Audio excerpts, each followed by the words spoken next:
Speaker, I yield 2 minutes to the gentleman from Minnesota, Mr. Paulsen, a distinguished member of the Committee on Ways and Means. The gentleman from Minnesota is recognized for 2 minutes. I thank the gentleman for yielding. Mr. Speaker, the more it's been said before, the more we learn about the President's health care law, the more the facts show it's hurting more people than it's helping. And the latest development now is the law's 30-hour rule is forcing some companies to scale back hours with more part-time jobs and less full-time jobs, so that those employees that have good full-time jobs are now having to go to full part-time jobs. Mr. Speaker, I met with a small business owner. He owns 7 different restaurants. And I know a lot of folks think that people in the restaurant industry, they only employ part-time workers.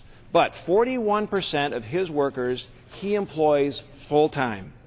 But because of the new law, where now 30 hours is the standard being considered full-time work, he is being forced to lower the work hours for those employees, nearly all of them, to 29 hours or less. That absolutely makes no sense. These reduced hours are now going to force a 25% reduction in pay for those workers.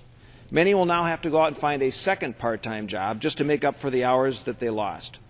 Another small business owner I talked to from Minnesota, he was imploring me when he contacted me, please, Congress needs to correct the 30-hour rule so that it reflects his workforce's needs and his employees' desire to have more flexible hours. He said if it's not addressed by Congress soon, there will be disruptions in the workforce and that flexible work options for his employees could disappear altogether. The 30-hour work rule is negatively impacting restaurateurs, manufacturers, and even our schools, as was mentioned earlier, Mr. Speaker. We should be removing these barriers to work.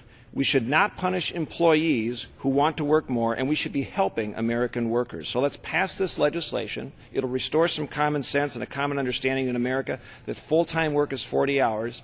It will pass with bipartisan support. I commend the gentleman for his leadership on this issue, for getting Americans back to work, and I yield back the balance of my time.